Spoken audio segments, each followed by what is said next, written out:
Bagong lahat, kung napanood nyo ang pelikula ni Lebron na Shooting Star, napaisip din ako doon nung tiningnan ko yung number 24 dahil para may kamuka. Yung pala si Scoot Henderson na gumanap bilang si Romeo Travis. Pinalabas yun noong June 2023, 1 year after matapos ang shooting ng pelikula noong June 2022. Nauna pang maging artista si Henderson kaysa makapasok sa NBA. Parang si Giannis din, naging artista muna bago naging MVP at champion. So ito yung kwento tungkol kay Sterling Scoot Henderson. Nagmula siya ng Marietta, Georgia. Ang tatay niya isang coach at trainer. Ang nanay naman niya isang healthcare administrator. Second youngest si Scoot sa 7 magkakapatid. Meron siya mga kapatid na babae na naglaro sa Division 1 at professionally sa China. Ang isa niyang kapatid na si Crystal, top prospect dati. Ang mga kuya naman niya, basketball player at football player.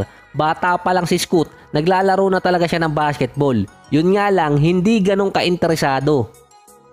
Ang una talagang sports ni Henderson, American football. So dati nag-viral yung kwento na ang nanay niya kailangan pang magdala ng birth certificate para lang mapatunayan na kaedad ni Henderson yung mga kalaro niya.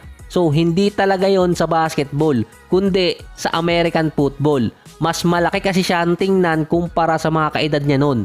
Nagsimula din si Henderson mag-basketball talaga nung elementary. Hindi lang nabanggit kung anong grade.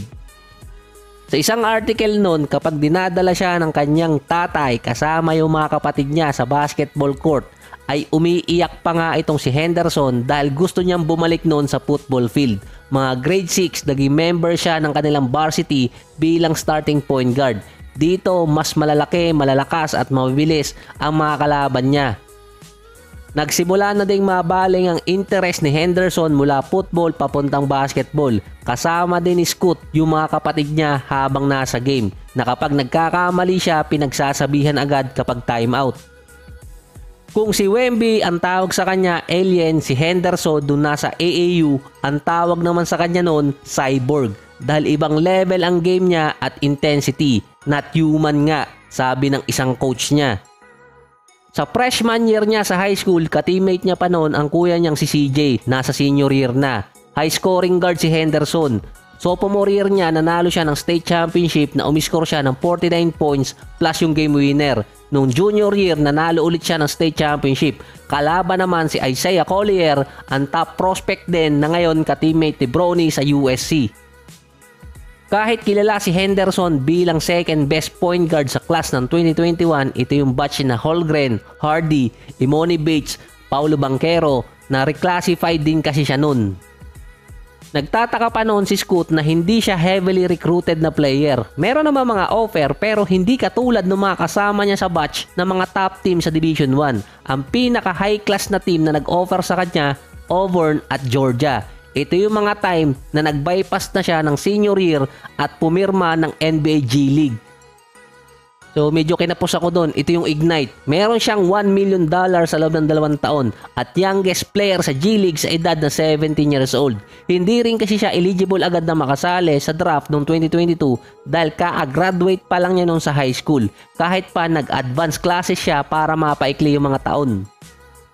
Initially, pinadidecline na magulang niya yung offer ng Ignite dito kay Scoot Henderson.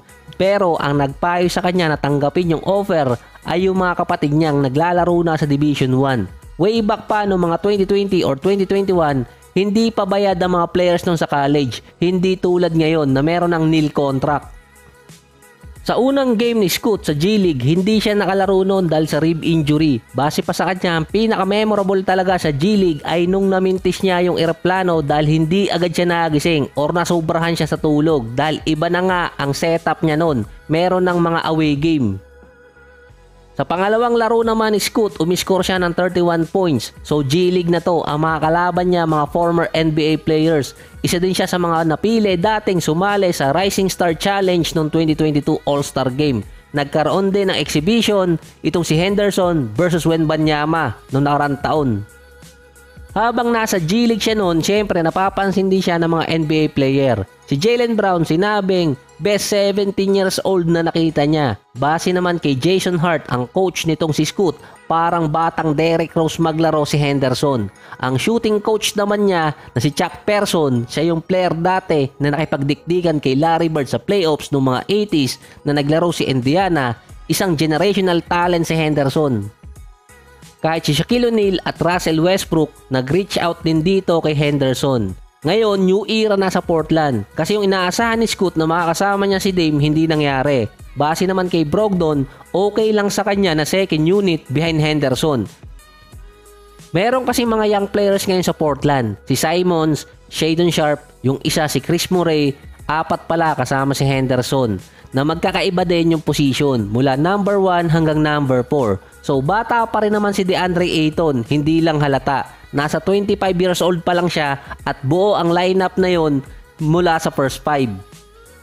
At base nga dyan, yung sinasabi dati ng Portland na pagtutuunan nila ng pansin yung mga batang players nila at kung madedevelop, meron silang 3 taon dun para maging isang top team sa West. Kung magkakaroon ng magandang season din yung 3 players, sina Murray, Henderson at itong si Shadon Sharp.